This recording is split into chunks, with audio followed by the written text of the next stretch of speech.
Please please please সবাই ক্ষমাসুন্দর দৃষ্টিতে দেখবেন। আগের ভিডিওটি আবার পুনরায় আপলোড করছি। আগের ভিডিওটিতে কিছু সমস্যা ছিল। ম্যাম আসতে পারি? জি আসুন। আপনার নাম কি? রাহুল আবরার। রাহুল আবরার। দাঁড়িয়ে আছেন কেন? বসুন। রাহুল আস্তে আস্তে চেয়ারে বসে। তার হাত পা কাঁপতে শুরু করেছে। সামনে থাকা মেয়েটা তখন মুখ তুলে বলল, ভালো। আপনার সিভিতে দেখলাম বেশ ভালো রেজাল্ট আপনার, কিন্তু আমাদের কোম্পানির জন্য শুধু একাডেমিক মেধা যথেষ্ট নয়, প্র্যাকটিক্যাল দক্ষতা দরকার। আপনি কেন মনে করেন যে আপনি এই চাকরির জন্য উপযুক্ত? রাহুল সরাসরি নিহার চোখের দিকে তাকায়, আত্মবিশ্বাস সঞ্চয় করে বলে, আমি জানি ম্যাম, আমি বড় কোনো ব্যাকগ্রাউন্ড থেকে আসিনি। আমার পূর্বের কোনো চাকরির অভিজ্ঞতা নেই, কিন্তু আমি পরিশ্রম করতে জানি। আমার জীবন সংগ্রামের শিক্ষা আমাকে কাজের জায়গায় অন্যদের চেয়ে আলাদা করবে। বেশ গুছিয়ে কথা বলতে পারেন দেখছি। তা আপনি কি মনে করেন আপনার দ্বারা কোম্পানি কিভাবে লাভবান হতে পারে? ম্যাম, আমি নতুন কিছু জানতে শিখতে সবসময় আগ্রহী। তাই কোম্পানি আমাকে যে বিষয়ে ব্যবহার করতে চাইবে আমি সেখানে নিজের সর্বোচ্চটা দিয়ে কাজ করব। নিহা কিছুক্ষণ চুপ করে থাকে, তারপর মৃদু হেসে বলে, ঠিক আছে, আপনি কাল থেকে জয়েন করতে পারেন। আপনার পোস্টিংটা না হয় একটু সারপ্রাইজ হিসেবে থাকুক, কাল জয়েনের পর জানবেন। অসংখ্য ধন্যবাদ ম্যাম। বলেই রাহুল খুশি হয়ে অফিস থেকে বের হলো। ওদিকে নিহা নিজের জায়গায় বসে মুচকি মুচকি হাসছে। ছেলেটার কথা বলার ধরন তার বেশ পছন্দ হয়েছে। শহরের সবচেয়ে বড় ব্যবসায়িক সাম্রাজ্যের উত্তরাধিকারী নিহা রায়হান জন্ম থেকে বিলাসবহুল জীবনে অভ্যস্ত। তার বাবা রায়হান কবির দেশের অন্যতম সফল শিল্পপতি, মা সায়রা কবির একজন সমাজসেবী ছিলেন। কিন্তু নিহার বুদ্ধি হওয়ার আগেই তিনি পৃথিবীর মায়া ত্যাগ করেন। নিহা কলেজ জীবন থেকেই বাবার ব্যবসার খুঁটিনাটি শিখতে শুরু করে। এখন সে তাদের কোম্পানির নতুন চেয়ারম্যান। কর্মচারীদের কাছে সে ভীষণ কড়া, কিন্তু যোগ্যদের কদর করতে জানে। অন্যদিকে রাহুল আবরার মধ্যবিত্ত পরিবারের ছেলে। বাবা মারা গেছেন তখন তার বয়স ছিল মাত্র 14 বছর।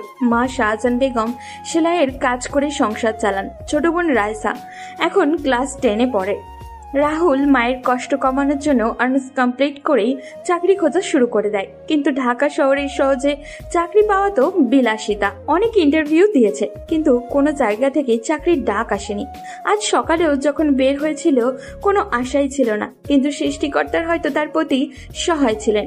রাতের আধারে ক্লান্ত শরীর নিয়েই রাহুল বাসার সামনে এসে দাঁড়ায়, হাতে এক বক্স মিষ্টি। দরজায় কড়া নাড়তেই তার মা দরজা খুলে দিলেন। কি রে বাবা, আজ এত দেরি হলো কেন? আর ইন্টারভিউ কেমন হলো?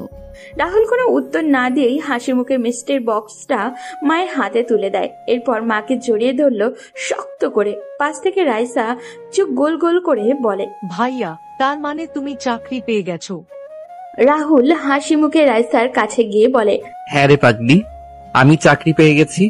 রাহুলের মা কথাটা শুনে নিজেকে আটকে রাখতে পারলেন না, কান্না করে দিলেন।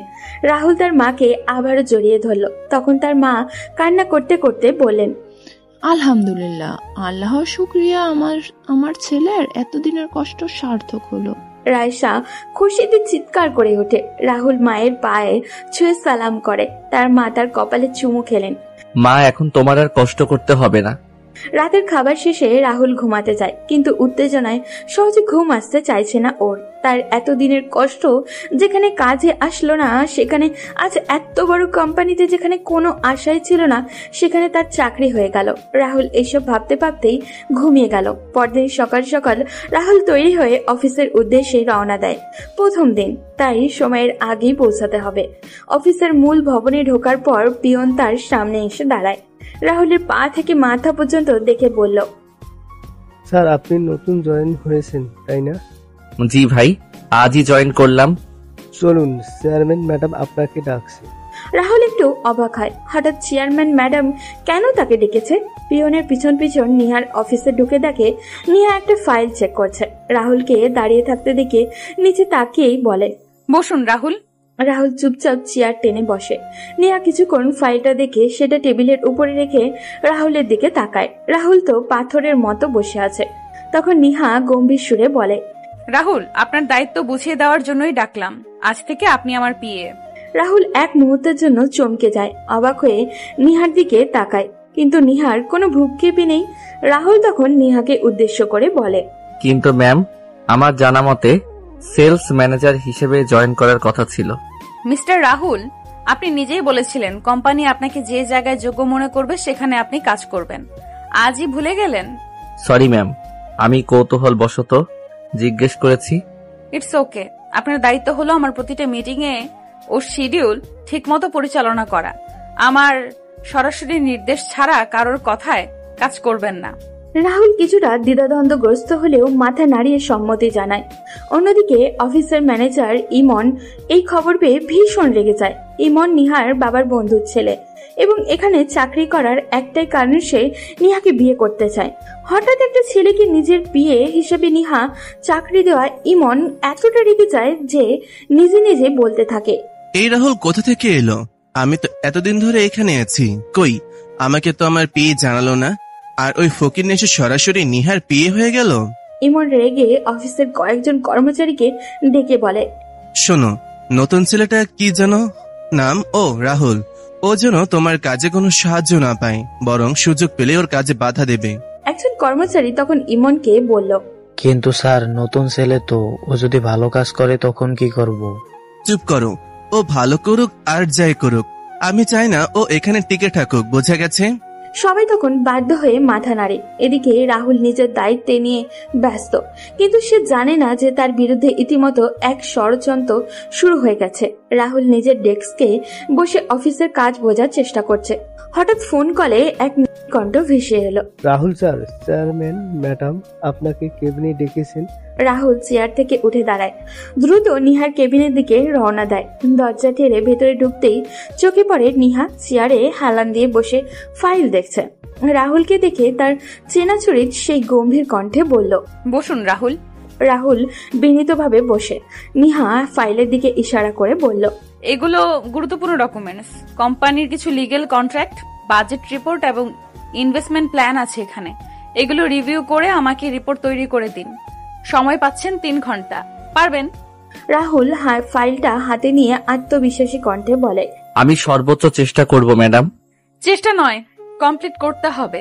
জানেন তো, জীবন একটা যুদ্ধ, আর আপনি এমন একটা পজিশনে আছেন যেখানে আপনার প্রতিদ্বন্দ্বী অনেকেই, তাই সামর্থ্যের প্রমাণ দিয়ে এখানে টিকে থাকতে হবে।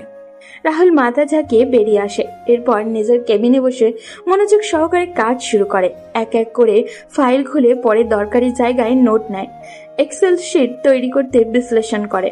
তার অভিজ্ঞতা কম, কিন্তু টিউশনি করে টাকা উপার্জনের অভ্যাসে তাকে সময়ের মূল্য বুঝিয়েছে। সঠিক সময়ের মধ্যে সব রিপোর্ট শেষ করে সে নিহার কেবিনের সামনে গিয়ে কড়া নাড়ে। কোনো দরকার মিস্টার রাহুল? ম্যাডাম, আমি রিপোর্ট জমা দিতে এসেছি। নিহা ভ্রু কুচকে তাকায়। এখনো 2.5 ঘন্টা হয়েছে। রাহুলকে ভিতরে আসতে বলে নিজের চেয়ারে হেলান দেয়। রাহুল ভিতরে এসে বসে নিহা বলে, এখনই শেষ? মাত্র 2.5 ঘন্টা হয়েছে। রাহুল চুপচাপ ফাইল এগিয়ে দেয়। নিহা ধীরে ধীরে ফাইল খুলে পড়তে শুরু করে। কিছুক্ষণ পর নিহা কিছুটা বিস্মিত হয়ে বলে, বেশ ভালো হয়েছে। এত অল্প সময় এত নিখুঁত রিপোর্ট, বেশ impressive mister Rahul. Rahul chair থেকে উঠে দাঁড়ায়, মুখে সামান্য হাসি। চেয়ারম্যান ম্যাডামের মুখে এমন প্রশংসা শুনে তার ভেতরটা খুশিতে ভরে যায়। ধন্যবাদ ম্যাডাম। আচ্ছা শোনেন, কারণ সকালে আমার সঙ্গে একটা মিটিং আছে চৌধুরী গ্রুপ অফ ইন্ডাস্ট্রিজের, আপনি আমার সঙ্গে যাবেন। রাহুল সম্মতি জানিয়ে মাথা নাড়ায়। তারপর নিজের কেবিনে ফিরে আসে। চেয়ারটায় আয়েশ করে হেলান দেয়। একটা চাপা আনন্দ তার মুখে। আজকের দিনটা সফল। সে চোখ বন্ধ করে কয়েক মুহূর্ত রিল্যাক্স করে। অন্যদিকে নিহার ডেস্কে বসে নিজের অফিসের সিসিটিভি ফুটেজে দেখতে থাকে। হঠাৎ সে রাহুলের কেবিনে ফুটেজে চোখ রাখে। স্ক্রিনে ভেসে ওঠে রাহুল চেয়ারে হেলান দিয়ে বসে আছে, চোখ বন্ধ, ঠোঁটের কোণে এক ধরনের প্রশান্তির ছাপ। নিহার ঠোঁটে একটা মুচকি হাসি খেলে যায়। নিহা নিজের মনে মনে বলে, বাহ, সে তো ভারী সুদর্শন। কথাটা বলেই নিজের কাছে নিজেই লজ্জা পায় সে। একটা অদ্ভুত অনুভূতি নিহার মনে খেলা করে। ঠিক তখনই দরজায় ঠকঠক শব্দ হয়। আসতে পারি নিহা? হ্যাঁ ইমন, আসো। ইমন ভেতরে ঢুকে গম্ভীর কণ্ঠে বলল, আমাদের তো কালকে মিটিং এ যাওয়ার কথা ছিল, কিন্তু আমাকে বাদ দিয়ে রাহুল কেন যাচ্ছে? নিহা এক মুহূর্ত চুপ করে থাকে। ইমনকে তার পছন্দ না, কিন্তু তার বাবার জন্য সহ্য করতে হচ্ছে। নিহা ইমনের দিকে তাকিয়ে দৃঢ় কণ্ঠে বলে, রাহুল আমার পিএ ইমন। এখন থেকে আমি যেখানে যাব রাহুলও সেখানে যাবে। এটাই তো স্বাভাবিক। এটা নিয়ে এত রিয়েক্ট করার কি আছে? আসতে না আসতে যদি ওকে সব বুঝিয়ে দাও তাহলে আমার কি দরকার এখানে? তুমি এই কোম্পানির ম্যানেজার, তোমার কাজ ম্যানেজমেন্ট দেখা, আমার ব্যক্তিগত বিষয় নয়। ইমন দাঁতে দাঁত চেপে অফিস থেকে বেরিয়ে যায়। এরপর নিজের মনে মনে বলে, এই ছেলেটা থাকলে আমার এতদিনের সব প্ল্যান ভেস্তে যাবে। ওকে এখান থেকে কিছুতেই টিকতে দেওয়া যাবে না। প্রথম দিন অফিসে বেশ ভালোই কাটলো রাহুলের। পরদিন সকালবেলা অফিসে আসতেই দেখলো নিহা রেডি হচ্ছে। সেও সব ফাইল রেডি করে নিহার সাথে বেরিয়ে পড়লো। উদ্দেশ্য চৌধুরী গ্রুপ অফ ইন্ডাস্ট্রিজ। গাড়ির ভেতরে নিঃশব্দ পরিবেশ, শুধু গাড়ির ইঞ্জিনের মৃদু গর্জন শোনা যাচ্ছে। রাহুল গাড়ির জানলা দিয়ে বাইরে তাকিয়ে আছে, আর নিহা ফোনে মিটিং সংক্রান্ত কিছু নোট দেখছে। কিছুক্ষণ পর রাহুলই প্রথম নীরবতা ভাঙল।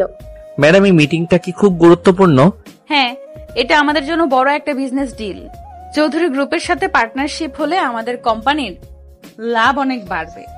এত বড় একটা ডিলে আমাকে নিয়ে যাচ্ছেন ম্যাডাম? আমি তো নতুন, যদি কোনো সমস্যা হয়। নিহা রাহুলের কথা শুনে রাহুলের দিকে বিরক্তি নিয়ে তাকায়। রাহুল কিছুটা ভয় পেয়ে যায়। নিহা রাহুলের ভয়ার্ত চেহারার দিকে তাকিয়ে মৃদু হেসে বলে, আপনি বেশ অদ্ভুত মিস্টার রাহুল। তবে একটা জিনিস মাথায় রাখবেন, এমপ্লয়ি হিসেবে বসের প্রতি অনুগত্য প্রকাশটাও এক ধরনের দায়িত্ব। তাই আমার সিদ্ধান্তের উপর আগামীতে প্রশ্ন তুলবেন না আশা করি। রাহুল নিহার ঠান্ডা মাথায় দেওয়া হুমকিটা বেশ ভালোই উপলব্ধি করতে পারল। নিহা এক ঝলক রাহুলের দিকে তাকিয়ে মৃদু হাসল। গাড়ি থামলো চৌধুরী গ্রুপ অফ ইন্ডাস্ট্রির সামনে। সেখানে তাদের অপেক্ষায় দাঁড়িয়ে ছিল ওই কোম্পানির কয়েকজন কর্মকর্তা। তারা নামতেই ওদের ওয়েলকাম করা হলো। কনফারেন্স রুমে বসে আছে আরফ চৌধুরী, চৌধুরী গ্রুপের নতুন চেয়ারম্যান। বয়স 30-এর কাছাকাছি, দেখতে বেশ স্মার্ট। তার বাবা তৌফিক চৌধুরীর পর 7 মাস হলো কোম্পানিতে দায়িত্ব গ্রহণ করেছেন। এখন নিহাদের কোম্পানির সাথে এটাই তার প্রথম মিটিং। নিহা আর রাহুল মিটিং রুমে প্রবেশ করতেই আরফ চৌধুরী চেয়ার থেকে উঠে দাঁড়ালো। ওয়েলকাম মিস নিহা, অবশেষে আপনার সাথে সামনাসামনি দেখা হলো। থ্যাঙ্কস মিস্টার আরব, আশা করি আমাদের আলোচনা ফলপ্রসূ হবে। আরব চেয়ার টেনে বসলো। রাহুল ফাইল খুলে টেবিলে রাখলো। আরব চৌধুরী তখন তার সাথে থাকা লোকদের বলল, আপনারা একটু বাহিরে যান, আমি মিস নিহার সাথে পার্সোনালি মিটিংটা করতে চাই। সবাই বেরিয়ে গেল। রাহুল এখনো নিহার পাশে বসে আছে। নিহার ওদিকে কোনো ভ্রুক্ষেপই নেই, সে তার মতো ফাইল দেখছে। তখন আরব চৌধুরী মুচকি হেসে নিহাকে উদ্দেশ্য করে বলল, তো মিস নিহা, এই ডিল আপনার কোম্পানির জন্য বিশাল লাভজনক হবে, এটা তো জানেন। নিশ্চয়ই জানি, আর সেজন্যই এখানে এসেছি। আরব ধীরে ধীরে একটা কলম হাতে নিল। এরপর সেটা ঘোরাতে ঘোরাতে বলল, ঠিক আছে, তাহলে সরাসরি আসল কথায় আসি। আমি চাচ্ছি ডিলটা একটু ব্যক্তিগতভাবে সাইন করতে। মানে আপনি কি বলতে চাইছেন? আরব চৌধুরী নিজের চেয়ার থেকে উঠে আস্তে আস্তে নিহার দিকে এগিয়ে এলো। এরপর শয়তানি একটা হাসি দিয়ে বলল, ডিলটা সাইন করতে হলে আপনাকে আমার একটা ছোট অনুরোধ রাখতে হবে। মানে একদিনের জন্য আমার একটু সঙ্গ দিতে হবে। পুরো রুমে মুহূর্তেই থমথমে নীরবতা নেমে এলো। রাহুল তখন পাশে বসেছিল। তার চোখে মুখে ঘৃণা ফুটে উঠল। নিহা ভীষণ রেগে গেল, কিন্তু নিজের রাগ সামলে বলল, মিস্টার চৌধুরী, আমি ঠিক বুঝতে পারছি না আপনি কি বলতে চাইছেন। বুঝতে তো পারছেনই মিস নিহা, আমি চাই আমাদের পার্টনারশিপ একটু বেশি ঘনিষ্ঠ হোক। আপনার কোম্পানি এখনো আমার কোম্পানির অর্ধেও সমান নয়, কিন্তু আপনি আমার সাথে পার্টনারশিপ করলে খুব তাড়াতাড়ি কোম্পানি নিয়ে একটা বড় পজিশনে যেতে পারবেন। এইবার আর অপেক্ষা না করে নিহা সোজা উঠে দাঁড়ালো। এরপর রাগী কণ্ঠে বলল, আপনার মতো নিচু মনের মানুষের সাথে পার্টনারশিপ করার চেয়ে আমার কোম্পানির ক্ষতি হওয়াই ভালো। আর আমার এখন আপনার কোম্পানির কাজকর্মের সততা নিয়েও সন্দেহ হচ্ছে। বলে সে ডিলের কাগজগুলো নিয়ে ছুঁড়ে মারল আরবের মুখের উপরে। রুমের পরিবেশ মুহূর্তেই উত্তপ্ত হয়ে উঠল। আরব চৌধুরী রাগান্বিত স্বরে বলল, আপনি কি জানেন আপনি কার সাথে এরকম ব্যবহার করেছেন? হ্যাঁ, নিশ্চয়ই জানি। আমি দ্য গ্রেট তৌফিক চৌধুরীর বিগড়ে যাওয়া চরিত্রহীন ছেলে আরব চৌধুরীর সাথে কথা বলছি। রাহুল চুপচাপ সব দেখছিল। নিহার এইরকম প্রতিবাদ দেখে সে তার নিহার প্রতি অদ্ভুত শ্রদ্ধা তৈরি হলো। নিহা রাহুলের দিকে তাকিয়ে বলল, চলো রাহুল, এখানে সময় নষ্ট করার কিছু নেই। আপনার ডিল আপনি গিলে খান। রাহুল কিছু না বলে নিহার পিছু পিছু চলে আসলো। অফিসে ফিরে এসে নিহা নিজের কেবিনে বসলো। চুপচাপ এক দৃষ্টিতে টেবিলের দিকে তাকিয়ে আছে। এত বড় একটা ডিল যা কোম্পানিকে অনেক দূরে এগিয়ে নিয়ে যেতে পারত, সেটা সে বিনা দ্বিধায় ফেলে এসেছে। কিন্তু এটা কি সত্যি ঠিক হলো? ব্যবসায় তো আবেগের জায়গা নয়।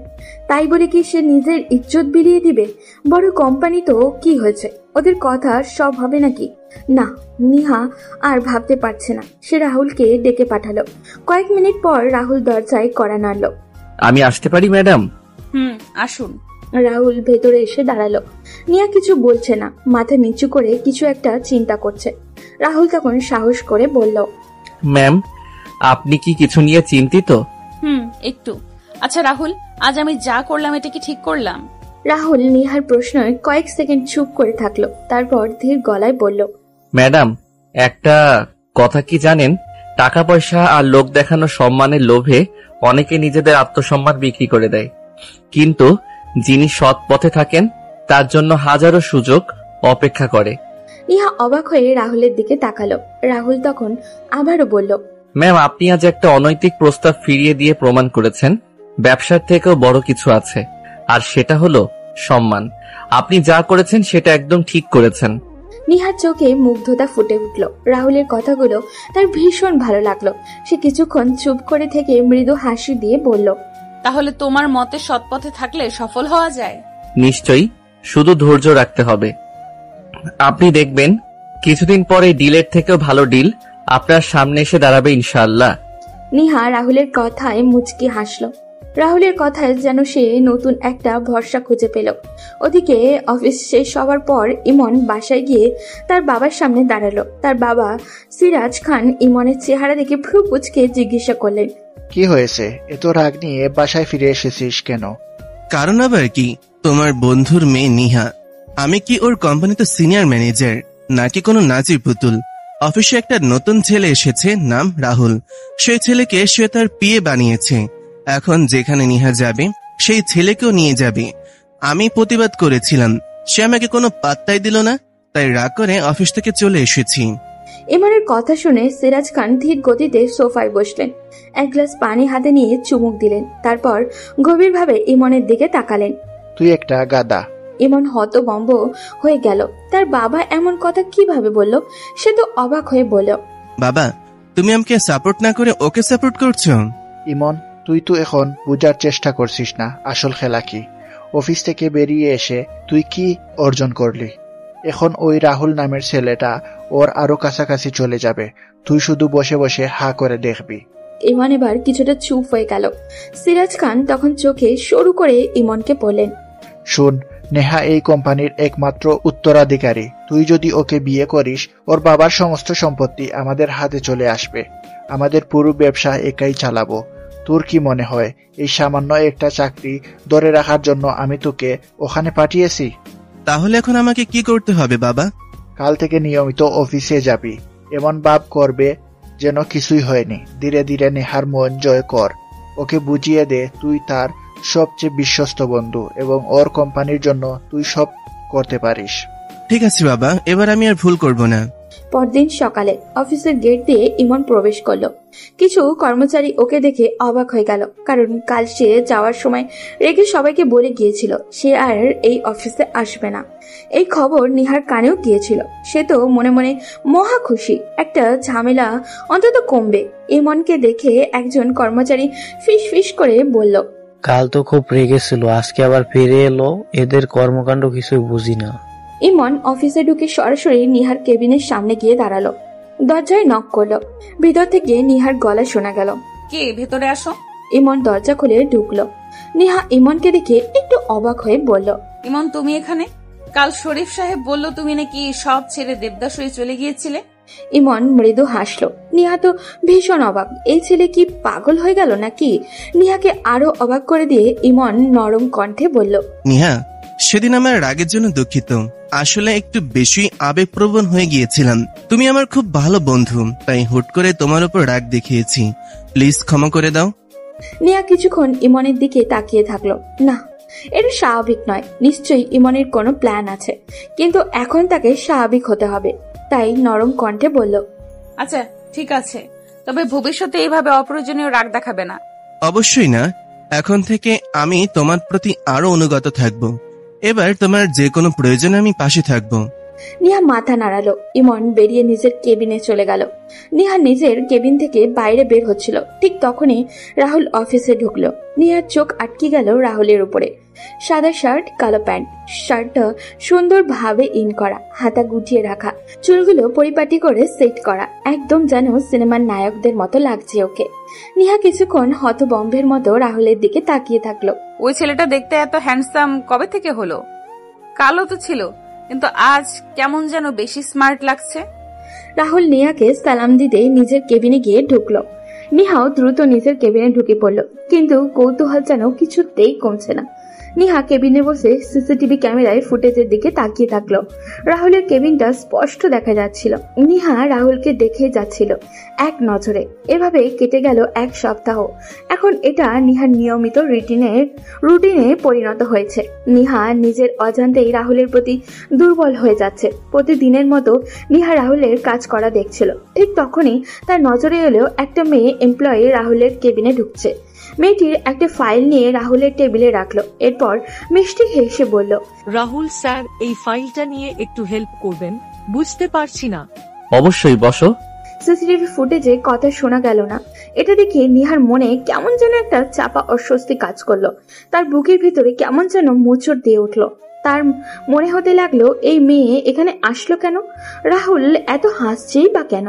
ওর কি দরকার অন্য কর্মচারীদের সাহায্য করার?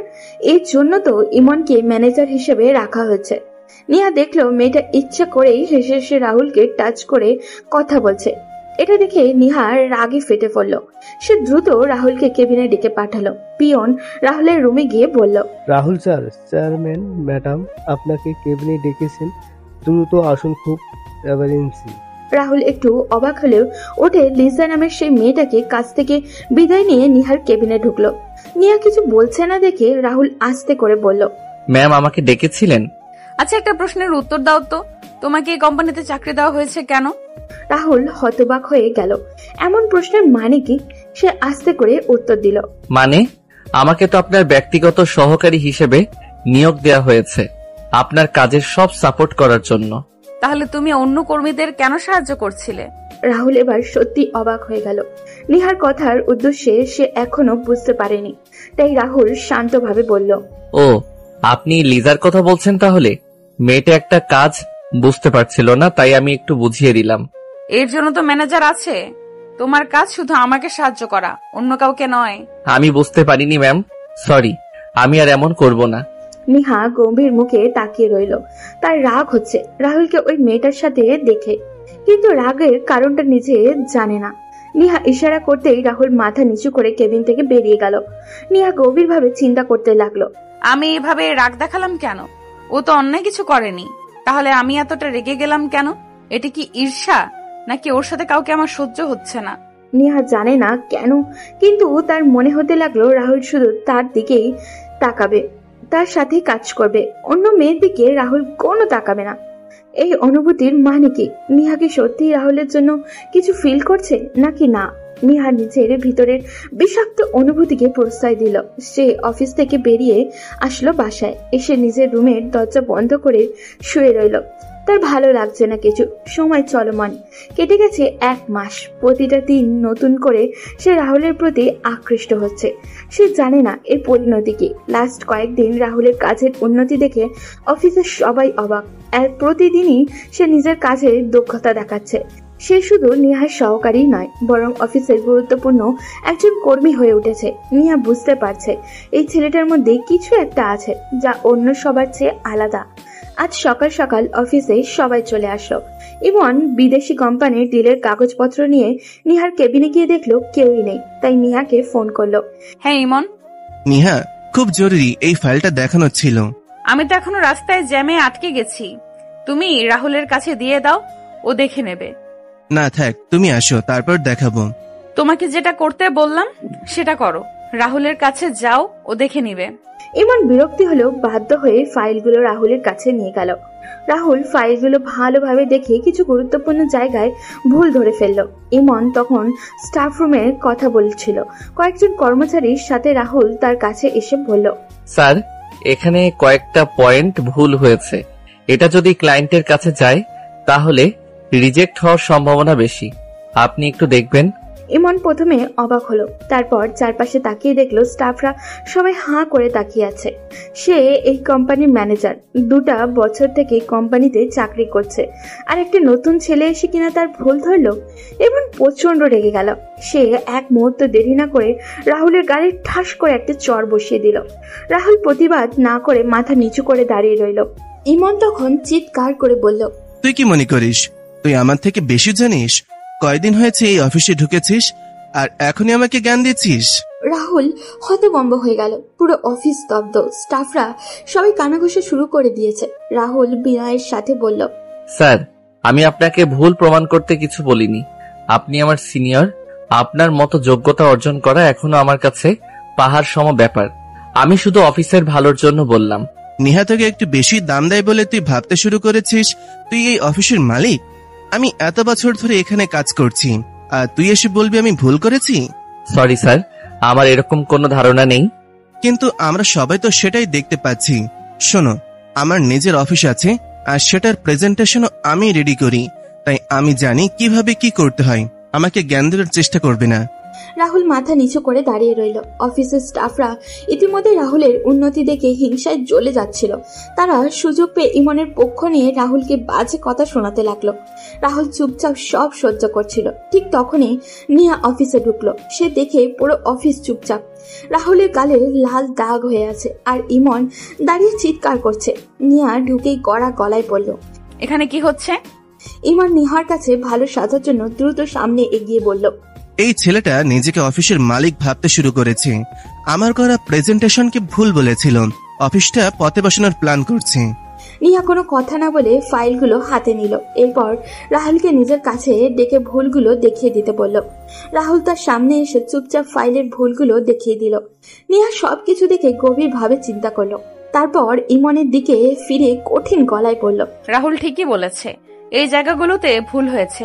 তোমার উচিত ছিল রাহুলকে ধন্যবাদ দেওয়া, কারণ ও তোমার ভুলগুলো সংশোধন করতে চেয়েছে, কিন্তু তুমি তা না করে ওকে সবার সামনে অপমান করেছো। পুরো অফিস স্তব্ধ হয়ে গেল। এতক্ষণ যারা ইমনের হয়ে গলা ফাটাচ্ছিল তারাও চুপসে গেল, চুপচাপ এক কোণে দাঁড়িয়ে রইল। ইমন নিজেকে সঠিক প্রমাণ করতে বলল, দেখো নিহা এগুলো।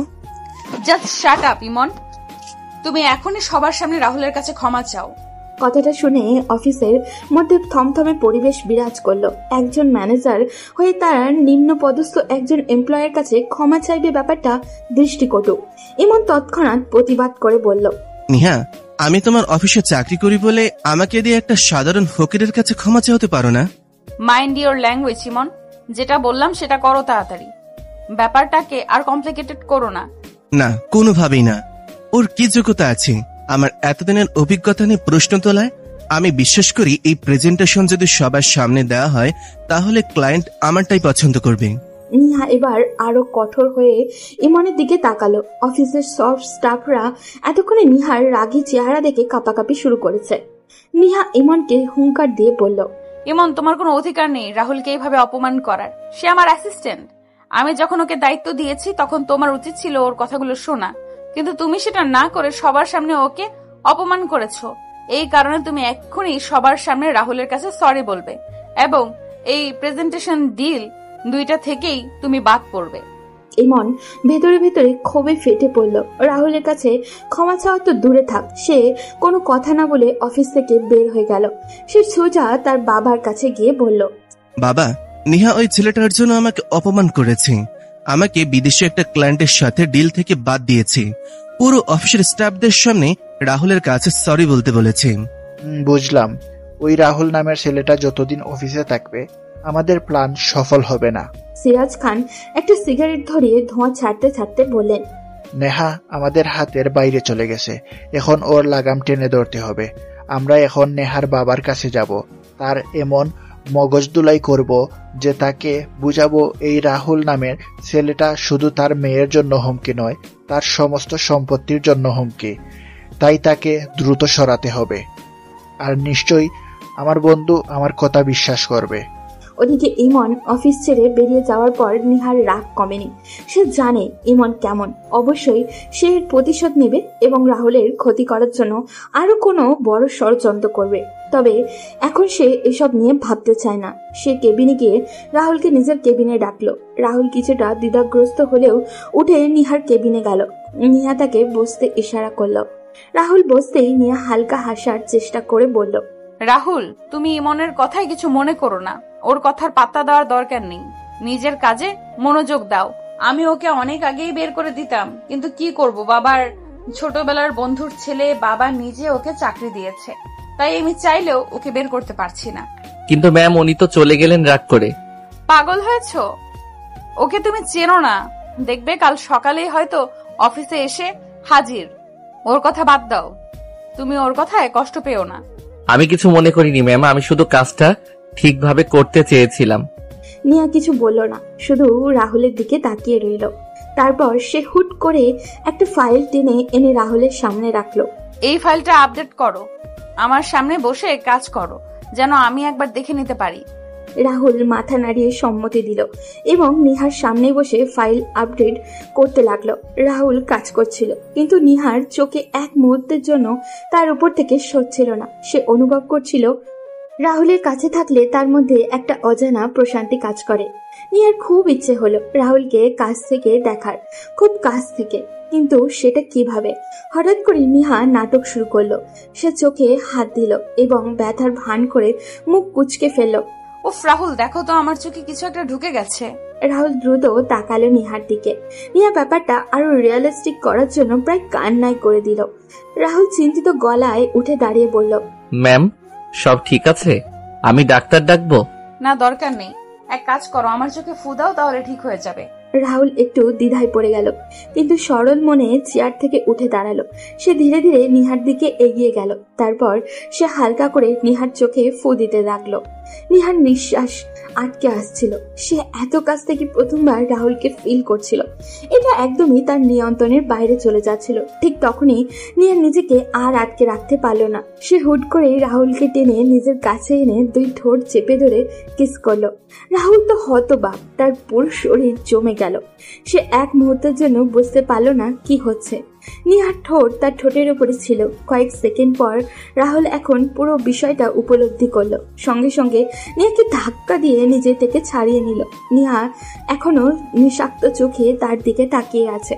রাহুল চোখ বড় বড় করে তাকিয়ে রইল নিহার দিকে। ম্যাম, আপনি এটা কি করলেন? নিহা তখন নিজেও হতবাক। এতক্ষণে যেন সে হুঁশ ফিরল। তার মনে হলো সে কিছু একটা বাড়াবাড়ি করে ফেলেছে। সে নিচের দিকে তাকিয়ে নিঃশ্বাস নিল। তারপর আস্তে করে বলল, আমি সরি রাহুল। কিন্তু রাহুল কিছু না বলেই দ্রুত কেবিন থেকে বেরিয়ে গেল। রাহুলকে বেরিয়ে যেতে দেখে নিয়া চেয়ার থেকে উঠে দাঁড়িয়ে গেল। তার হৃদস্পন্দন এত জোরে চলছিল যে এখনই জান বের হয়ে যাবে। রাহুল নিজের কেবিনে গিয়ে মাথায় হাত দিয়ে চেয়ারে বসে পড়ল। এই নিহাকে তার বড্ড অচেনা লাগছে। নিহা এটা তার সাথে কিভাবে করতে পারলো? ওদিকে ইমন তার বাবা সিরাজ সাহেবের সাথে নিহাদের বাড়িতে গেল। নিহার বাবা রায়হান কবির তখন ড্রয়িং রুমে বসে টিভি দেখছিলেন। সিরাজ খান এবং ইমনকে ভেতরে ঢুকতে দেখে তিনি উঠে হাসি মুখে বললেন, আরে সিরাজ, তুই এখানে? তুই আসবি, আগে বলবি না? সিরাজ খান দীর্ঘশ্বাস ফেলে বলার পর গম্ভীর স্বরে রায়হান কবিরকে উদ্দেশ্য করে বললেন, আমি কি জানতাম এরকম একটা বিষয়ের জন্য তোর বাসায় আসতে হবে? মানে তুই ঠিক কি বলতে চাইছিস আমি বুঝতে পারছি না, একটু খুলে বল। কি আর বলবো, তোর মেয়ে অফিসটাকে একটা খেলার মাঠ বানিয়েছে, যা ইচ্ছা তাই করে বেড়াচ্ছে। রায়হান কবির একটু অবাক হলেন। ওনার নিজের মেয়ের উপরে যথেষ্ট ভরসা আছে, তাই একটু গম্ভীর কণ্ঠে বললেন, সিরাজ, আমি সত্যি এখনো কিছু বুঝতে পারছি না, খুলে বলতো। তখন ইমন পাশ থেকে উত্তেজিত গলায় বলল, আঙ্কেল, আজ অফিসে আমাকে সবার সামনে অপমান করা হয়েছে। শুধু অপমান না, আমাকে আমার নিজের প্রেজেন্টেশন থেকে সরিয়ে দেওয়া হয়েছে। একটা নতুন ছেলে এসে আমার জায়গায় বসে গেছে। রায়হান কবির গম্ভীর হয়ে তাকালেন ইমনের দিকে। ইমন আবারও বলল, আঙ্কেল, আমি এই অফিসে আপনার কথায় চাকরি করছি এতদিন থেকে, কিন্তু আজ কয়দিন হলো নেহা আমার সাথে খুব বাজে ব্যবহার করছে। একটা নতুন ছেলেকে নিজের বিয়ে বানিয়েছে আর অফিসের সব গুরুত্বপূর্ণ ডিল ওই ছেলেটাকে দিয়েই করাচ্ছে। কে সেই ছেলে? আরে সাধারণ একটা কর্মচারী, নাম তার রাহুল। রায়হান কবির কিছুক্ষণ চুপচাপ তাদের দিকে তাকিয়ে রইলেন, তারপর ধীর গলায় বললেন, শোনো, আমি আমার মেয়ে নিহাকে খুব ভালো করে চিনি। সে অযথা কাউকে প্রাধান্য দেয় না। নিশ্চয়ই রাহুলের কোনো যোগ্যতা আছে বলেই সে ওকে সামনে এনেছে। রায়হান কবির কথাটা বলে থামতে পারেনি। ইমন সঙ্গে সঙ্গে প্রতিবাদ করলো, আঙ্কেল, আপনি ভুল করছেন। এই ছেলেটার জন্য চৌধুরী গ্রুপের মতন বড় কোম্পানির ডিল বাতিল করা হয়েছে। আপনি কি জানেন এই ডিল বাতিল হওয়ার কারণে কত বড় ক্ষতি হয়ে গেল? রায়হান কবির চুপচাপ চোখ বন্ধ করে কিছুক্ষণ ভাবলেন, তারপর আবার গম্ভীর গলায় বললেন, আমি এই বিদেশি কোম্পানির সাথে ওর প্রেজেন্টেশনটা দেখতে চাই। যদি রাহুল সত্যিই ভুল করে থাকে তাহলে আমি ওকে অফিস থেকে বের করে দেব, কিন্তু যদি ওর সবকিছু ঠিক থাকে তাহলে আমি ওকে প্রমোশন দেব। সিরাজ খান তখন কিছুটা হতাশ হয়ে বললেন, তুই তার উপর এত বিশ্বাস করছিস কেন বন্ধু? রায়হান কবির মৃদু হাসলেন, এরপর সোফায় হেলান দিয়ে বললেন, আমি আমার মেয়ের বিচার বুদ্ধির উপর বিশ্বাস করি। তবুও তোমাদের কথা শোনার পর আমি নিজে যাচাই না করে কিছু বলবো না। ইমন ভেতরে ভেতরে চলতে লাগলো। তার মনে হচ্ছিল সবকিছু রাহুলের পক্ষে চলে যাচ্ছে, কিন্তু সে কিছু বলার সাহস পেল না। সে ভেতরে ভেতরে প্রতিজ্ঞা করলো কিছুতেই রাহুলকে এখানে টিকতে দিবে না। পরদিন আরকে গ্রুপ অফ ইন্ডাস্ট্রির বিলাসবহুল কনফারেন্স রুমে এক গুরুত্বপূর্ণ মিটিং শুরু হলো। বিদেশি ক্লায়েন্টদের বিশাল টিম এসে বসেছে। তাদের সামনে রয়েছে রায়হান কবির, নিহা, ইমন এবং অফিসের অন্যান্য উচ্চপদস্থ কর্মকর্তারা। তবে আজকের সবচেয়ে গুরুত্বপূর্ণ ব্যক্তি রাহুলকেই মনে হচ্ছে। সে একদম নিখুঁত পোশাক পরে আত্মবিশ্বাসী ভঙ্গিতে দাঁড়িয়ে প্রেজেন্টেশন শুরু করলো। তার গলার স্বর দিল, চোখে আত্মবিশ্বাস ভর্তি। নিহা রাহুলের দিকে তাকিয়ে মৃদু হাসছিল। রাহুলের সৌন্দর্য তাকে প্রতিদিনই নতুন করে মুগ্ধ করে, তবে আজকে সেটা মাত্রা যেন কয়েক গুণ বেড়ে গেল। রাহুল প্রজেক্টের সামনে দাঁড়িয়ে বলল, স্যার, আমাদের কোম্পানির ভবিষ্যৎ পরিকল্পনার মূল উদ্দেশ্য হচ্ছে নতুন প্রযুক্তির সঠিক ব্যবহার নিশ্চিত করা। আমরা এমন কিছু পদক্ষেপ নিতে যাচ্ছি যা এই বাজারে আমাদের এক ধাপ এগিয়ে রাখবে। তখন সেখানে উপস্থিত একজন বিদেশি কর্মকর্তা বললেন, দ্যাটস গুড, বাট কিভাবে আপনারা অন্যদের থেকে আলাদা হবেন? স্যার, আমরা এখন থেকে শুধু প্রোডাক্টের কোয়ালিটির উপর নজর দিব না, বরং এর দামের উপরও চোখ রাখব। আমাদের লক্ষ্য হচ্ছে একদম মানুষের ঘরে ঘরে পৌঁছে যাওয়া। আমরা বিশ্বাস করি অধিক প্রফিটের থেকে অধিক সেলের উপর। আমার বিশ্বাস যখন সেল বেড়ে যাবে তখন কম প্রফিটটাও আমাদের লাভের মুখ দেখাবে, সঙ্গে কোম্পানির নামটাও মানুষের মুখে মুখে চলে আসবে। Great idea young man. তবে আমার মনে হয় আপনি মার্কেটে এর প্রভাব সম্পর্কে বিস্তারিত বললে আমরা আরো একটু সাহস নিয়ে এগোতে পারবো। এরপর রাহুল তাদের প্রতিটি প্রশ্নের যথাযথ উত্তরও দিল। প্রেজেন্টেশন চলতে থাকলো। প্রতিটি তথ্য পরিষ্কার, গোছানো এবং অত্যন্ত পেশাদারিত্ব নিয়ে তুলে ধরলো সবার সামনে। যে কেউ এটা দেখে বুঝতে পারবে সে বেশ প্রস্তুতি নিয়েই এখানে এসেছে। সবকিছু শুনে ক্লায়েন্টরা একে একে মাথা নাড়ালো। একজন বিদেশি প্রতিনিধি মুগ্ধ হয়ে রায়হান কবিরকে উদ্দেশ্য করে বলল, mister Kabir, this is one of the best presentation you are seen in a long time. Your employee is truly brilliant. অন্য একজন বলল, ইয়েস, উই আর ইমপ্রেসড। আমরা প্রস্তুত ডিলটা সাইন করার জন্য। এই কথা শুনে সবার মুখ উজ্জ্বল হয়ে উঠল। ইমন হতবাক হয়ে তাকিয়ে থাকলো রাহুলের দিকে, কিন্তু সবচেয়ে অবাক হলেন রায়হান কবির। তিনি ভাবতেও পারেনি রাহুল এত চমৎকারভাবে একটা আন্তর্জাতিক প্রেজেন্টেশন পরিচালনা করতে পারবে।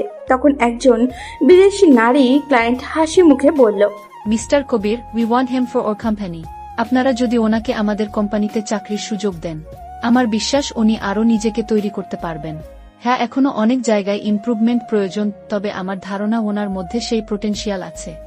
এই কথা শুনে নিহা চেয়ারে একটু সোজা হয়ে বসলো। মেয়েটির কথা যেন তার বিন্দুমাত্র পছন্দ হলো না, তাই একটু সিরিয়াস ফেস নিয়ে বলল, দেখুন, কেউ ইচ্ছে করে হাতের লক্ষ্মী পায়ে ঠেলে না মিস। রাহুল আমাদের কোম্পানির থেকে নিজেকে প্রমাণ করার সুযোগ পেয়েছে। আমার বিশ্বাস সে আমাদের ছেড়ে যেতে চাইবে না, আর আমরাও তাকে হারাতে চাই না। তাই আমরা ডিলটার ব্যাপারে কথা বললেই ভালো হয়। মেয়েটা চুপ হয়ে গেল। এই কথোপকথনের মধ্যে ডিল ফাইনাল হয়ে গেল। রায়হান কবিরের আর কে গ্রুপে অফ ইন্ডাস্ট্রির জন্য এটা একটা বিশাল সফলতা। নিহা তখন সবার সামনে ঘোষণা দিল এই ডিলটার শুরু থেকে সব রাহুলই দেখবে। সবাই চলে যাওয়ার পর রায়হান কবির অফিসের করিডোরে তার মেয়েকে ডেকে বললেন, নিহা, তোমার সাথে কিছু কথা আছে। নিহা বুঝতে পারলো বাবা এখন সিরিয়াস মোডে আছেন, তাই রায়হান কবিরকে নিয়ে তার কেবিনে গেল। কেবিনে ঢোকার পর তিনি গম্ভীর স্বরে বললেন, ইমন আর সিরাজ যা বলেছিল সেটা ঠিকই বলেছিল। তুমি একজন সাধারণ কর্মচারীর উপর বেশি ভরসা করছো। নিহা শান্তভাবে বলল, বাবা আমি জানি আমি কি করছি, আর রাহুল তো আজ সবার সামনেই তার যোগ্যতার প্রমাণ দিল। রায়হান কবির একটু গম্ভীর হয়ে বললেন, আমি মানছি তার সেই যোগ্যতা আছে, আর ডিলটা আমরা তার জন্যই পেয়েছি। কিন্তু তুমি কি শুধু যোগ্যতার কারণেই ওর প্রতি এতটা কেয়ার দেখাচ্ছ, নাকি অন্য কোনো কারণ আছে? নিয়া এবার মুহূর্তের মধ্যেই চুপ করে গেল। তারপর সে গভীর শ্বাস নিয়ে রায়হান কবিরের চোখে চোখ রেখে বললেন, বাবা আমি জানি তুমি আমার চোখ দেখলেই সব বুঝে যাও, আর সেটা বুঝতে পেরেছো বলেই রাহুল এত কিছু করার পরেও আমাকে এভাবে বলছো। হ্যাঁ, রাহুলের সততা, তার বুদ্ধিমত্তা আর তার সৌন্দর্যে মুগ্ধ হয়ে গেছি। আমি চাই রাহুলকে বিয়ে করতে। রায়হান কবির চমকে গেলেন। তিনি কিছুক্ষণ মেয়ের দিকে তাকিয়ে রইলেন, কিন্তু নিহার সেদিকে কোনো ভ্রুক্ষেপই নেই। রায়হান কবির তখন ধীরে ধীরে বললেন, তুমি কি পাগল হয়ে গেছো? তুমি তোমার অফিসের একজন সাধারণ কর্মচারীকে বিয়ে করতে চাও? বাবা, আমার কাছে মালিক কর্মচারী কোনো ব্যাপার না। যার যোগ্যতা আছে, যার কাছে আমি ভালো থাকবো, তাকে আমি বিয়ে করব। সবচেয়ে বড় কথা, আমি তাকে ভালোবেসে ফেলেছি। রায়হান কবির এবার মেয়ের চোখে গভীর দৃষ্টিতে তাকালেন। নিহার চোখে মুখে তখন সিরিয়াসনেস ফুটে উঠেছে। তার বাবা তখন সেটা দেখে হাসলেন। তিনি মেয়ের মাথায় হাত বুলিয়ে দিয়ে বললেন, তুমি যদি ওকে নিয়ে এতটাই নিশ্চিত হও তাহলে আমি আপত্তি করব না। তবে এত বড় সিদ্ধান্ত নেয়ার আগে রাহুলকে একটু সময় দাও। এখনো তার অনেক ইমপ্রুভমেন্ট দরকার। তার চেহারা দেখছো, এখনো টি শার্ট পরলে বাচ্চা দেখাবে। সময় দাও, ও তো আর পালিয়ে যাচ্ছে না। নিহা তার বাবাকে শক্ত করে জড়িয়ে ধরল। সে জানতো তার বাবা কোনোদিন তার পছন্দকে অসম্মান করবে না। রায়হান কবিরও মেয়েকে জড়িয়ে ধরলেন। তিনি জানেন তার মেয়ে কখনোই ভুল পথে যাবে না। আর ইমনের লাস্ট কয়েকদিনের ব্যবহারের রিপোর্টও তিনি পেয়েছিলেন, কিন্তু বন্ধুর মুখের দিকে তাকিয়ে রাজি ছিলেন নিহাকে ইমনের সাথে বিয়ে দিতে। কিন্তু এখন যখন নিহাই ইমনকে রিজেক্ট করেছে, তখন তিনি আর জোর কাটাতে চান না। এদিকে অফিসে বড় ডিল সাইনের জন্য সবাইকে বোনাস দেওয়া হলো। স্টাফদের মধ্যে খুশির আমেজ ছড়িয়ে পড়ল। কিন্তু এই খুশির মুহূর্তেই ইমন ভেতরে ভেতরে জ্বলতে লাগলো। সে বুঝতে পারলো রাহুল শুধু অফিসের সেরা এমপ্লয়ি হয়নি, এখন সে নিহার জীবনের বিশেষ জায়গাও নিতে শুরু করেছে। পরদিন সকালে ইমন ও তার বাবা নিহাদের বাসায় আবারও এলেন। রায়হান কবির তখন নিজের রুমেই বসেছিলেন। বন্ধু কবির, আমি আজ একটা গুরুত্বপূর্ণ কথা বলতে এসেছি। রায়হান কবির শান্ত গলায় বললেন, বলো বন্ধু, শুনছি। কিন্তু কথাটা সিরাজ খান শুরু না করে ইমন শুরু করলো। সে রায়হান কবিরকে উদ্দেশ্য করে বললেন, আঙ্কেল, রাহুলকে আপনারা অযথা বড় দায়িত্ব দিয়ে কোম্পানিকে ধ্বংসের দিকে নিয়ে যাচ্ছেন। সে একটা নতুন ছেলে। হ্যাঁ মানছি তার কাজ অনেক ভালো, তাই বলে এতটা ভরসা করা ঠিক হচ্ছে না। ইমন সফলতার মূল্যায়ন আমি করি। রাহুল তার যোগ্যতার প্রমাণ দিয়েছে, যেটা তুমি এত বছরেও পারোনি।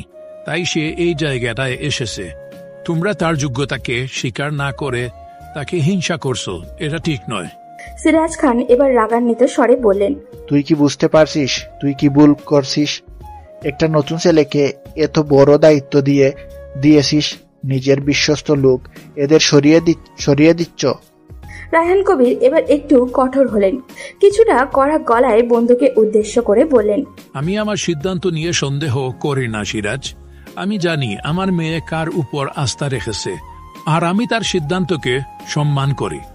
এবার সিরাজ খান বুঝলেন বিষয়টা হাত থেকে বেরিয়ে গেছে, তাই তিনি সরাসরি আসল প্রসঙ্গে এলেন। ঠিক আছে, সব বাদ দাও, আমি যাচ্ছি নেহা।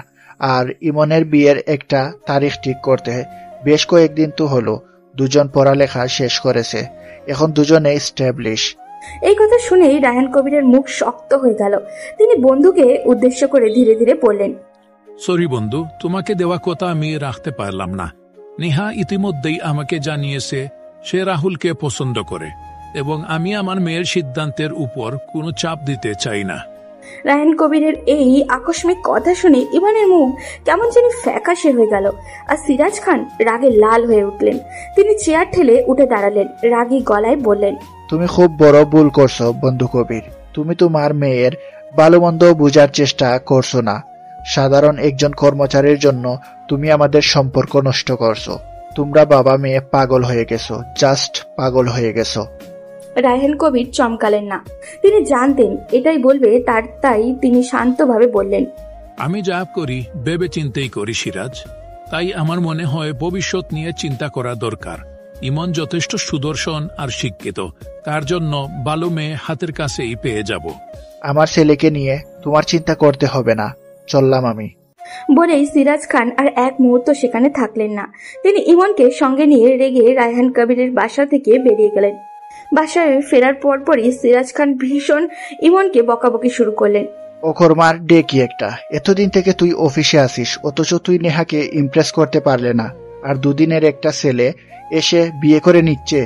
বাবা, আমি চেষ্টা করেছিলাম, নেহা আমাকে আস্তে আস্তে ভরসা করতে শুরু করেছিল, কিন্তু এই রাহুল আমাদের সব প্ল্যান ভেস্তে দিয়েছে।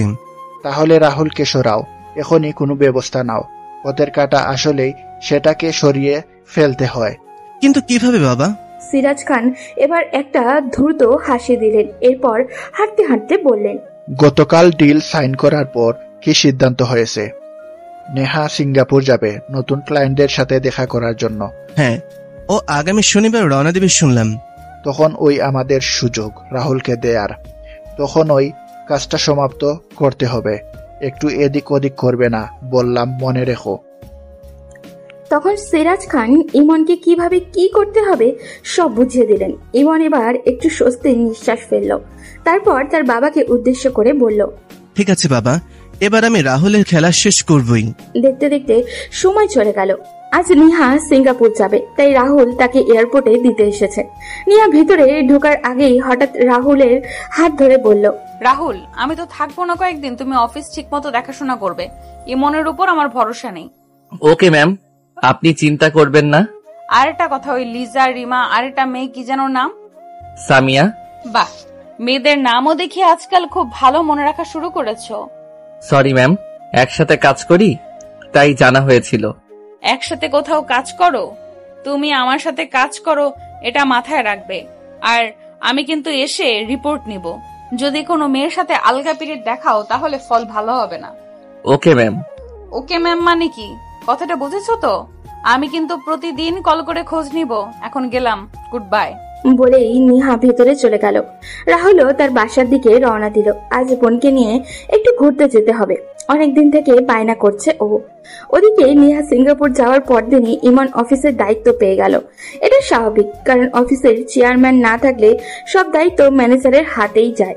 কিন্তু রাহুল কিছুটা অবাক হচ্ছিল, কারণ ইমন দায়িত্ব পাওয়ার পর থেকেই অফিসের কিছু কর্মচারী অদ্ভুতভাবে তার দিকে তাকাচ্ছে। কিছুজন চাপা হাসিও হাসছে। একজন তো বলেই ফেললো, ম্যাম তোমাকে এত বিশ্বাস করে কিন্তু দায়িত্ব দিয়ে গেল ইমন স্যারের হাতে, এটা মানা যায় নাকি? রাহুল বেশ বিরক্ত হলো বিষয়টাতে, কারণ এরা হয়তো আসেই অন্যদের পিছনে লাগার জন্য। সে এসবে মাথা না ঘামিয়ে নিজের কাজ করতে লাগলো। কিন্তু সমস্যা বাঁধলো নিহা সিঙ্গাপুর যাওয়ার তৃতীয় দিন সকালে। রাহুল অফিসে ঢুকতেই দেখতে পেল ভেতরে ভীষণ হইচই হচ্ছে। কর্মচারীদের মধ্যে ফিসফিস করে আলোচনা চলছে, কয়েকজন উত্তেজিত ভাবে ছোটাছুটিও করছে। রাহুল এগিয়ে গিয়ে জিজ্ঞাসা করলো, অফিসে কি হয়েছে? সবাই এত অস্থির কেন? তুমি শোনোনি অফিসের মেইন অ্যাকাউন্ট থেকে 50 লাখ টাকা গায়েব? কি বলছো? এটা কিভাবে সম্ভব? বলে রাহুল ভিতরে গেল। সবাই মিলে অনেক চেষ্টা করেও ব্যর্থ কারণ হিসাবে কোনো সমস্যা নেই, টাকাটা সত্যি গায়েব। সব স্টাফদের তল্লাশি করা হলো, কিন্তু কারোর কাছেই নেই। আর স্বাভাবিকভাবেই কেউ এত টাকা ক্যাশ করাতে পারবে না। এভাবে দুপুর হয়ে গেল। ইমন বাইরে গিয়েছিল, আসার পর সব স্টাফকে কমন রুমে নিয়ে এসে গভীর গলায় বলেন, আমরা সব স্টাফদের ব্যাংক হিসেব বের করেছি, টাকাটা কার অ্যাকাউন্টে গেছে জানো? সবাই নীরব হয়ে গেল। ইমন এবার ধীরে ধীরে রাহুলের দিকে তাকিয়ে বললেন, দ্য গ্রেট মিস্টার রাহুল, টাকাটা তোমার অ্যাকাউন্টে গেছে। রাহুল মাথায় যেন বাজ পড়ল। সে এইসব ব্যাপারে বিন্দুমাত্র কিছু জানে না। কথাটা শুনে সে অবাক হয়ে বলল, কি? এটা কিভাবে সম্ভব স্যার? আমি তো কখনো। ইমন রাহুলকে কিছু বলতে না দিয়ে ব্যাংকের স্টেটমেন্ট দেখিয়ে বলল, দেখো, এখানে স্পষ্ট লেখা আছে টাকাটা সরাসরি তোমার অ্যাকাউন্টে গেছে। তুমি কি বলতে চাও ব্যাংক মিথ্যা বলছে? আর এই কথা আমরা সবাই জানি যে নিহা আর আমি ছাড়া এই অফিসে একমাত্র তুমি আছো, যে অফিসের সব টাকা পয়সার হিসাব, অ্যাকাউন্ট ইনফরমেশন সব তোমার কাছে আছে। রাহুল হতবাক হয়ে দাঁড়িয়ে রইল। কর্মচারীদের মধ্যে শোরগোল শুরু হলো। সুযোগ পেয়ে সবাই খোঁচা দিতে শুরু করলো। আরে এতদিন ধরে ভাবছিলাম ছেলেটা সৎ, কিন্তু শেষ পর্যন্ত চোর বের হলো। ধুর ম্যাম, একটু বেশি বিশ্বাস করেছিল, তাই সুযোগ পেয়ে হিসাবে গড়মিল করে কোম্পানির টাকা মেরে খাচ্ছিল। রাহুল এসব আর নিতে পারছিল না। সে তখন সবার সামনে হাত জোর করে বলল, প্লিজ বিশ্বাস করুন, আমি এই কাজ করিনি। আমি টাকাটার সম্পর্কে আমি কিছুই জানি না। কিন্তু কেউ তার কথা শুনলো না। ইমন এবার হঠাৎই রাগ দেখিয়ে রাহুলের কলার চেপে ধরল।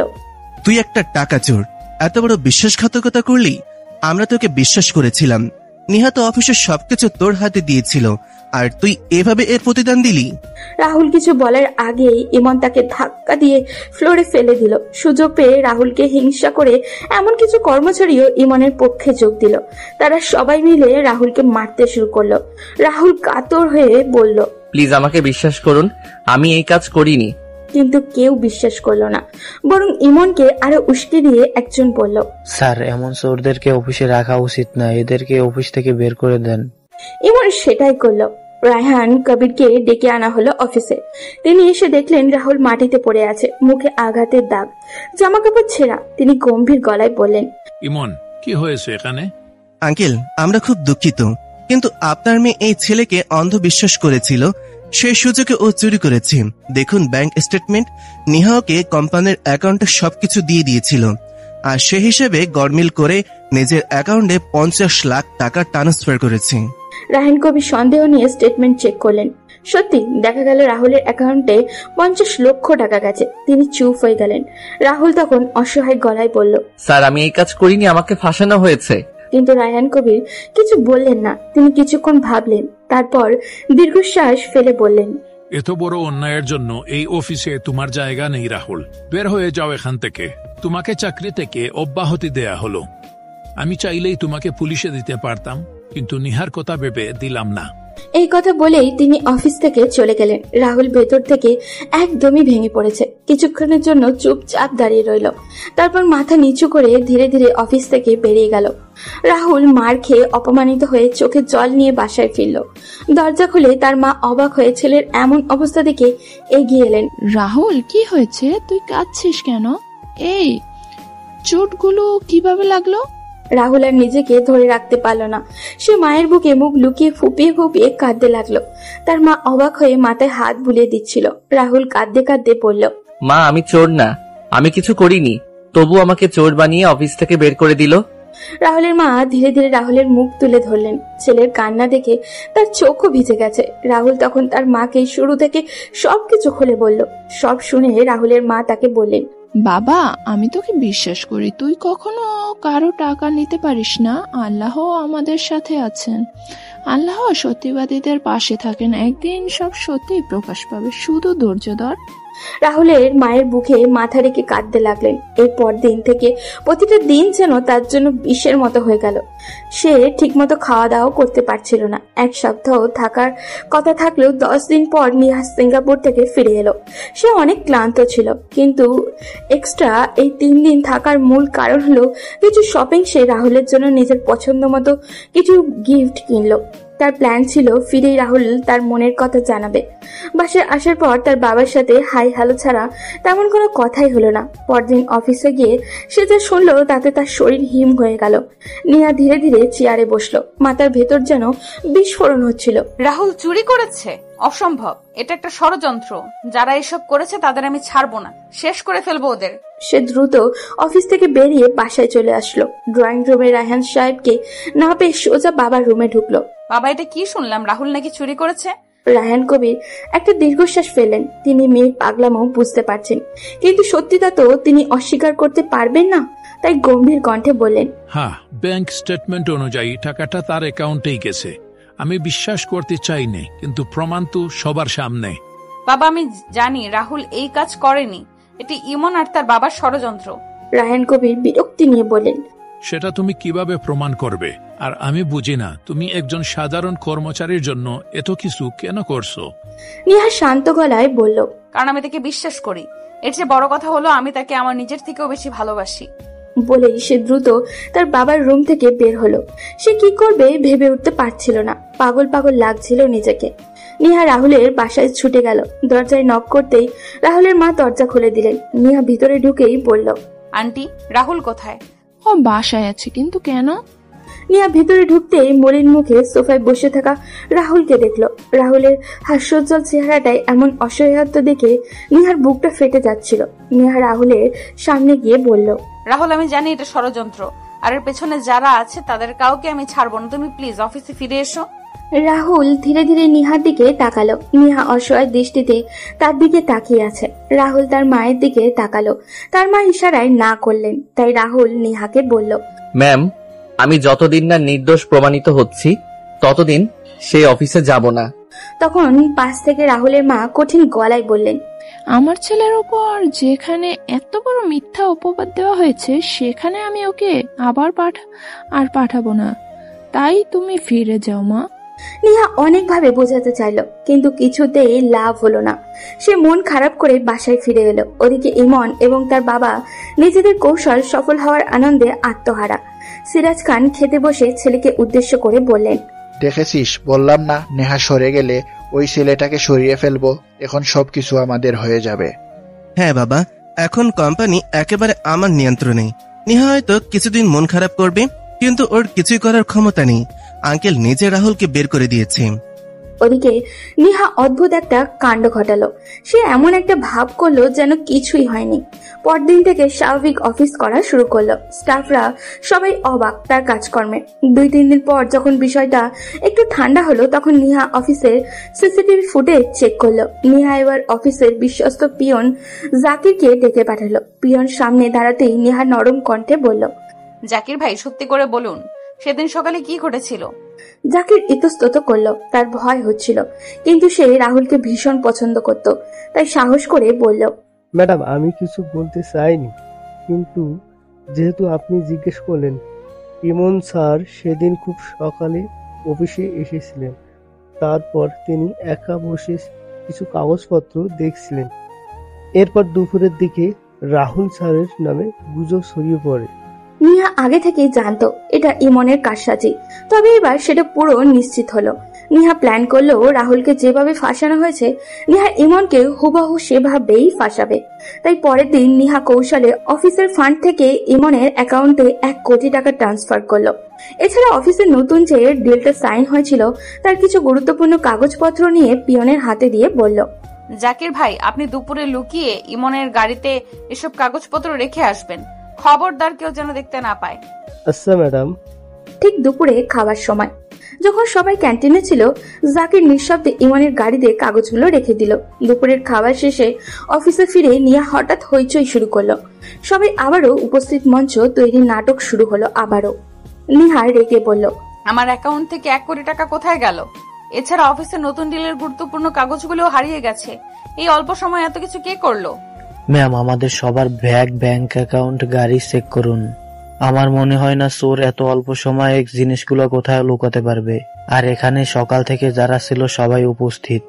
তখন একে একে সবার অফিস ব্যাগ চেক করা হলো, কিন্তু কিছুই নেই। এরপর গ্যারেজে গিয়ে সবাই বাইক গাড়ি চেক করা হলো। ইমনের গাড়ি খোলার পর দেখা গেল সেখানেই ফাইলগুলো লুকানো ছিল। সবাই হতভম্ব হয়ে গেল। নিহা রেগে আগুন হয়ে ইমনের দিকে তাকালো। তুমি চুরি করেছো ইমন? আমার ভাবতেই লজ্জা লাগছে। তোমাকে আমি বিশ্বাস করেছিলাম। আমার তো ধারণা টাকাগুলো তুমিই নিয়েছো। না নিহা, বিশ্বাস করো, আমি এটা করিনি। কেউ আমার বিরুদ্ধে ষড়যন্ত্র করছে। কে তোমার বিরুদ্ধে ষড়যন্ত্র করেছে? এই অফিসে তো আমি এমন কাউকে দেখছি না। নিহা, বিশ্বাস করো, আমি জানি না এসব কি করে হলো। তুমি তো চুরি করোনি, তাই না? তাহলে রাহুলের বিরুদ্ধে সেদিন অপবাদ দেওয়া হলো, সেদিন সকালেই তুমি অফিসে এসেছিলে কেন? আমার তো মনে হয় ওই দিনও তুমিই সব করেছো। ইমন ভয় পেয়ে গেল। সে ঘামতে শুরু করলো। তা দেখে নিয়া হুমকি দিয়ে বলল, ইমন, সত্যি বলো, না হলে এক্ষুনি পুলিশ ডাকবো। অবশেষে চাপে পড়ে ইমন স্বীকার করে নিল সে যে রাহুলের বিরুদ্ধে ষড়যন্ত্র করেছিল। সে চিৎকার করে বলল, হ্যাঁ, আমি সব করেছি। আমি টাকাটা রাহুলের অ্যাকাউন্টে পাঠিয়েছিলাম। আমি চেয়েছিলাম ওকে অফিস থেকে সরিয়ে দিতে। সবাই হতবাক হয়ে গেল। নেহা তখন দ্রুত তার বাবা রাহুলকে অফিসে ডেকে পাঠালেন। রাহুল যখন অফিসে এলো, কর্মচারীরা লজ্জায় মাথা নিচু করে ফেলল। তখন কয়েকজন এগিয়ে গিয়ে বলল, আমরা ভুল বুঝছিলাম রাহুল, আমাদেরকে তুমি ক্ষমা করে দাও। রাহুলের বিপরীতে শুধু মুচকি হাসছে। রায়হান কবির সব শুনে ভীষণ রেগে গেলেন। তিনি ইমনকে পুলিশের হাতে তুলে দিলেন। ইমন কাঁদতে কাঁদতে বলল, আঙ্কেল, আমাকে ক্ষমা করে দিন, আমি কোনোদিন এমন ভুল আর করব না। কিন্তু কেউ তার কথা শুনল না। এদিকে রাহুল চুপচাপ এক কোণে দাঁড়িয়েছিল। নেহা তখন তার কাছে গিয়ে বলল, দেখেছো, আমি বলেছিলাম না সত্য একদিন প্রকাশ হবেই। এখন তো অফিসে আসতে আর কোনো আপত্তি থাকার কথা না। রাহুলের চোখ ভিজে গেল। সে আস্তে করে বলল, ধন্যবাদ ম্যাম আমাকে বিশ্বাস করার জন্য। পরদিন থেকে রাহুল আবারও অফিসে আসা শুরু করলো। অফিস ছুটির পর নেহা রাহুলকে বলল, রাহুল, তুমি কি একটু সময় বের করতে পারবে? হ্যাঁ, কেন? চলো কোথাও একটা যাই, অফিস বাড়ি করতে করতে আর ভালো লাগছে না। রাহুল কিছু না বুঝেই নেহার সাথে বের হয়ে গেল। নেহা রাহুলকে নিয়ে একটা পার্কে গেল। সন্ধ্যার নরম বাতাস বইছিল, চারপাশে আলোর ঝলকানি, পাখিদের ঘরে ফেরার শব্দ। রাহুল অবাক হয়ে বলল, ম্যাম আমরা এখানে কেন এলাম? নেহা কিছুক্ষণ চুপ থেকে গভীর দৃষ্টিতে রাহুলের দিকে তাকালো। তারপর ধীরে ধীরে বলল, রাহুল, তুমি কি বোঝো না আমি তোমাকে ভালোবাসি? আমার তোমার প্রতি কেয়ার, তোমার জন্য চিন্তা, এসব কি একবারও তুমি লক্ষ্য করোনি? রাহুল হতবাক হয়ে গেল। এই ঠান্ডা পরিবেশেও তার কপাল বেয়ে যেন ঘাম ঝরে পড়ল। সে তোতলাতে তোতলাতে বলল, কি বলছেন আপনি? হ্যাঁ, অনেকদিন থেকেই তোমাকে ভালোবাসি। আমি জানি না ম্যাম, আপনি এটা ভাবলেন কি করে? আপনি এত বড় লোক আর আমি কোথায়? আপনার বাবা এটা কখনো মানবে না। আমি আপনার যোগ্য নই। ভালোবাসার জন্য টাকা পয়সার দরকার হয় না রাহুল। আমি তোমাকে চাই, শুধু তোমাকে। তোমার কি আছে না আছে সেটা দেখার সময় আমার নেই। রাহুল চোখ নামিয়ে বলল, দেখুন ম্যাম, আমার পক্ষে এটা সম্ভব না। আমি নিজের জায়গায় ভুলে গিয়ে এসব করতে পারবো না। কেন পারবে না রাহুল? আমার বাবার জন্য। বাবা অনেক আগে থেকেই রাজি, তোমাকে এসব নিয়ে চিন্তা করতে হবে না। রাহুল এবার চমকে গিয়ে নেহার দিকে তাকালো। নেহা কি সত্যি বলছে? রাহুল আবারও নেহাকে একঘরে প্রশ্ন করতেই নেহা রাহুলকে জড়িয়ে ধরে বলল, রাহুল সাহেব, আপনি বড্ড ভীতু। কাল সকালেই দেখবেন আমি সত্যি বলছি নাকি মিথ্যা। পরদিন নেহা আবারও তার বাবা রাহুলের বাসায় গেলেন। রাহুলের মা একসেপ্ট করেনি এত বড় একটা কোম্পানির মালিক তার বাসায় আসবে। তিনি অবাক হয়ে বললেন, আপনারা এখানে? রায়হান কবির ড্রয়িং রুমে বসে হাসি মুখে বললেন, আসলে আমি আমার মেয়ের সাথে রাহুলের বিয়ের ব্যাপারে কথা বলতে এসেছি। তারা একে অপরকে পছন্দ করে। রাহুলের মায়ের তো এইসব বিশ্বাসই হচ্ছে না। তিনি আর কিছু বলতে পারলেন না। ওদিকে নেহা রাহুলের রুমে গিয়ে দেখলো রাহুল চুপচাপ বসে আছে। নেহাকে দেখে উঠে দাঁড়ালো। নেহা তখন রাহুলের হাত ধরে বলল, কি মিস্টার, বলেছিলাম না কাল হাজির হব তোমার বাসায়। এবার বলো, তুমি কি রাজি? নেহার এমন কথায় রাহুল লজ্জা পেয়ে গেল। তা দেখে নেহা হেসে বলল, ওরে বাবা, লজ্জা আমার পাওয়ার কথা, কিন্তু আমার থেকে বেশি লজ্জা তো তুমিই পাচ্ছ। সময় চলমান। 1 মাস পর মহা ধুমধামে নেহা ও রাহুলের বিয়ে সম্পন্ন হলো। বাসর ঘরে রাহুলের অবস্থা তো একদমই খারাপ। সে কি করবে ভেবে উঠতে পারছিল না। লজ্জায় মাটির দিকে তাকিয়েছিল। তা দেখে নেহা হাসতে হাসতে বলল, কি ব্যাপার, এত চুপচাপ কেন? আসলে ম্যাম আমি একটু নার্ভাস। রাহুল, তুমি আমার হাজবেন্ড আর আমি তোমার বউ।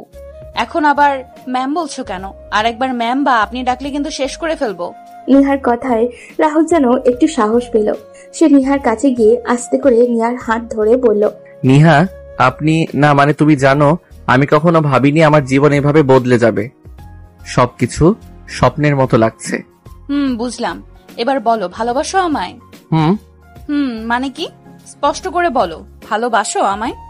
রাহুল এবার সাহস করে নেহাকে বুকের সাথে চেপে ধরে বলল, হ্যাঁ, আমিও তোমাকে ভালোবাসি, ভীষণ ভালোবাসি। নেহা আর তার প্রিয় পুরুষের কণ্ঠে ভালোবাসার কথা শুনে খুশিতে রাহুলের সারা মুখে কিস করতে লাগলো। এরপর কি হলো তা আমাদের জানা নেই। তারা চলতে থাকুক তাদের মতো, সব পূর্ণতা সুন্দর হোক। আজ এই পর্যন্তই। দেখা হবে পরবর্তী কোনো গল্পতে। সেই পর্যন্ত সবাই ভালো থাকবেন এবং সুস্থ থাকবেন।